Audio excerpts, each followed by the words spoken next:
Yan po yung mga inayos po namin. Tapos dito ko nilagay yung mga tambak naming angel. Tapos dito naman sa side dito yung mga nirituala namin. Tapos dito naman sa side dito yung mga panabit. Para naka-organize lahat mga bossing. Dito naman yung mga waterfalls. Tapos ayan po yung mga lantern, yung mga banner, yan. Tapos ito po yung mga stock po namin. Yan, tambak-tambak po siya. Tapos, dito na po tayo sa kabilang bahay. Ito po yun, yung kabilang bahay. Yan, magsasarado tayo ng mga ilaw.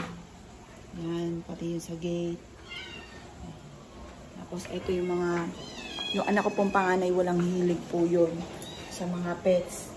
Yan, sa mga isda, sa mga pusa. Wala po siyang kahilig-hilig po dyan. Ang hilig po niya, mga milk pot. Eto, dumami na po sila ng dumami. Yan. Pero sa mga may gusto pumupunta dito. Yan. Oh, akala pa kakainin. Yan yung mga pusa po namin. Oh.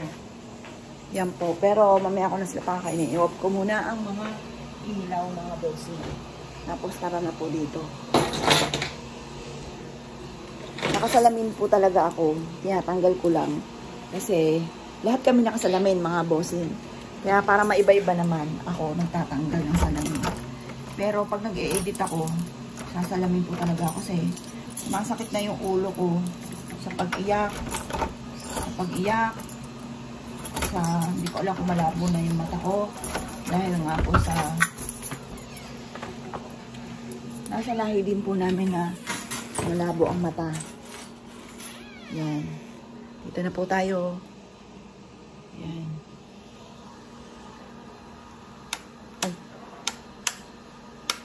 Yan. Off na natin. Yan. Ito po, ma-share ko lang.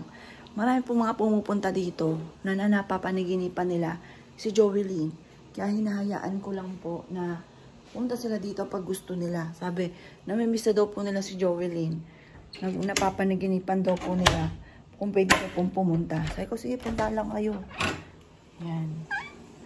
Marami po mga nagpaparamdam sa kanila. Yan, off na natin to. Yan. Ito po, dito yung kanyang pinaka-switch. Switch doon. Yan, papakita ko po kaya ako sinasabi. Yan, off na. Dito siya sa side dyan. Ngayon po mga bossing, kapon nagtatalo po kami.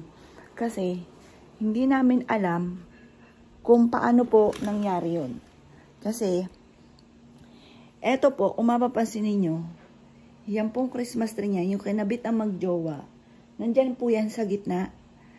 Taklob po yung switch. Pero, umurong po siya doon kung makikita nyo. Tapos, kita na po yung switch. Gumalaw po siya. Ayan po yan. Diba, ako po ay may shinare na video na sila po ay, yun nga po, ay nagkakabit ng Christmas tree. Ngayon po, nagtataka po kami at nagtatalo kami. Kasi ako lang naman talaga ang pumapasok dito at natatakot nga po sila. Ayan, kinikilabutan ako. Pero okay lang din. Dahil daw natatakot dahil anak ko po siya. Mahal na mahal ko yan. Sa ganyang kagandang babae, matatakot ba ako? Hindi ako matatakot. Pero syempre, iba po sila. Tapos matatakotin. Kahit mister ko matatakotin. Ayun, pati anak kong bunso. Pero ako, gusto ko pa nga po ay makita ko po siya. Yun, ang mga nanay, gano'n naman talaga.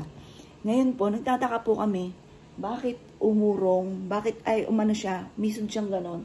Mantalang, yung pong switch, ay kitang-kita niyo na po ngayon, yung po yung switch. Yan po, yan yung pinagtatalunan namin. Kung sino nag-usod ng Christmas tree. Sa bigat po niyan, maaaring tumumba po yan. Kapag po yan, ay inisod ng tayo-tayo lang. Yan, kailangan may katulong yan dahil baka tumaob. Yan. Nagtataka po kami kung bakit po siya umusod. At nagtatalo kami kung sino po dahil pagkatapos ko po itong isarado yung ilaw, ay ilalak ko na yung pinto. Wala na makakapasok po dito.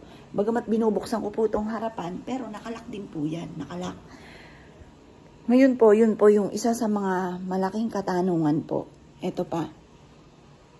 Ito po, pinatatanggal ng mister ko kasi parang pag na daw nakikita niya ay parang siya kinikilabutan kasi parang ano nga po siya, sabi ilagay ko na sa kwarto, ito pong mga picture.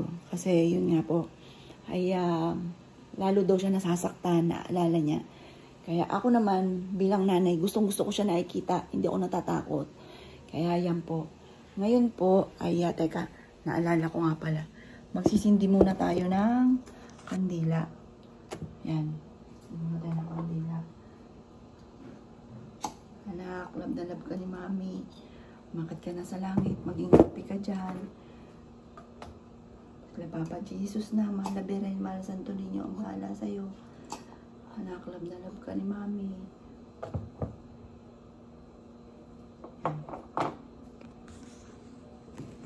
Yan po mga bossing. Ngayon po, pasok po tayo dito. Ito nga po mga bossing. Ito yung kanyang walk-in closet. Ganyan kong kalab ang anak ko.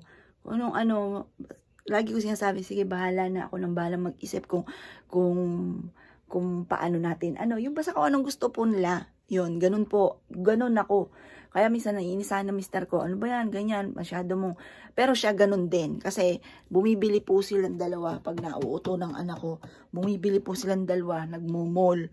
Yan, may mga gamit pa nga po na hindi pa niya nagagamit. Ito katatanggal lang kasi binalik ng nanay kasi bawal po palang manghingi or mamigay or gumamit ng nang wala pang 1 year. Yan. Yan po yung mga gamit ng anak ko. Tapos, yan yung mga pamuyod. Mahilig na sa mga kikay-kit. Tapos, ito nga po mga bossing. Tingnan nyo po ito. Ito yung pinaka Tingnan nyo po kung gaano kalayo po ang inano po niyan. Oh. Diba? Ang layo. Ang layo po niyan. Sabi po nila, kasi nakadikit po yan eh. Kami ang nag-ayos po niyan. Kami ang nag-assemble nito. Nakatingin ako dyan. Kasi mabigat po yan. Ayan po. Tingnan nyo po. Ang kapal po niyan. Ang kapal po nito. Oh. Ayan oh. Kapal po niyan. Umisod po siya mga bossing. Umisod. Gumalaw. Gumalaw po siya. Kaya gumanyan po yan oh. Kahit ako po mag-isa, hindi ko po to kayang iisod. Dahil makapal po siya. Malaki yung kama.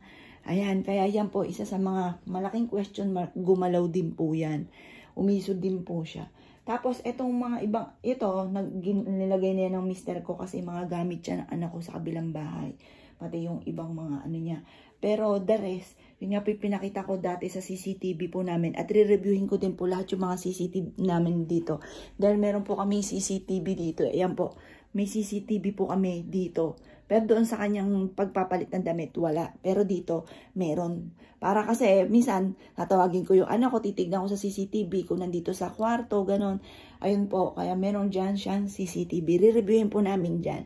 Kung ano yung mga pinaggagawa po niya, ng mga yun. Or, yun nga po yung paggalaw nga po nito. Yun. Tapos, ayun nga po mga bossing. Ito yung, tingnan nyo po kung gaano po siya kahilig sa mga makeup. Apaw po yan. Yan. Marami rin po akong mga naitapo na hindi ko alam dahil naglagpakan po sila mga bossing. Eto po ha. Nasa yung makeup. Ito. Ito yung may heart. Ay, teka. Huwag muna tayo dito kasi nga po. Malakas po itugtugan sa kabila. Yung mga sasalta sa radyo. Ayan. Kaya dito muna tayo. Baka tayo madali ng copyright. Ayun nga po. Soon, i-video ko po. Papakita ko sa inyo kung ano yung mga natuklasan ko naman na mga ino-order ng anak ko na hindi maganda sa kalusugan, mga bossing. Na napaano po kami mga pack, kung umorder pa po siya mga bossing ko sa mga online, yung mga pang-slim, ayan, yung mga chocolate pa, pang-slim, na pack po siyang ganyan na ilalagay lang sa rep tapos ready to drink na. Yung mga ganon. Na napakadami. Pati mga chocolate, mga bossing. Ayan, kaya papakita po sa inyo soon. Kaya lang, ang lakas ng tugtugan doon. Yan, so, ba na ilagay yung susi? Wala, nakalimutan ko na yun. Ayan po mga bossing, ilalako na siya. Pero mamaya, ayusin namin to. Kasi pinatatanggal ng mister ko. Natatakot daw siya. Uy, puta! Dati naman, natatakot naman ako eh. Ako biglang nagulantang eh. Ayan, mamaya po. Nakakatakot. Na yung mga biglaan doon. Pero hindi naman ako natatakot. Yung mga biglaang labas lang nila yun na nagugulat ako. Tapos yung po nga yung favorite na damit. Oo, ipiprame natin yan. Yung favorite na damit ng anak ko, na like ko, napapanaginipan na suot po niya, pero patay na po siya noon. Yung mukha po niya. Yan. May mga araw na parang hindi ko kayang hindi naiyak. May mga araw naman na parang napipigil kong umiyak. Nung isang araw, iyak ako ng iyak umaga pa lang. Hanggang sa gabi, ang sakit na ng ulo ko, sakit ng mata ko, nagkakasugat na po siya sa kakakusot. Ayan, ngayon po, mamaya, ipakita ko din po sa inyo kung saan natin to. Pero plano ko, dito ko siya ilalagay. Kasi sayang na may pinagawa ko.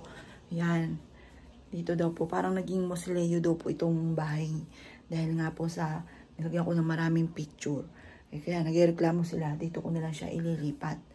Ayan, hindi na nga po natuloy yung sabi ng anak ko na magpapakabit yung mga award po niya. May mga award din naman po siya kahit papaano. Ay gusto niya ipakabit dito, hindi na napalagay. Ilalagay ko po, parang iaayos ko to, depende sa plano niya. Yung mga gusto po niya.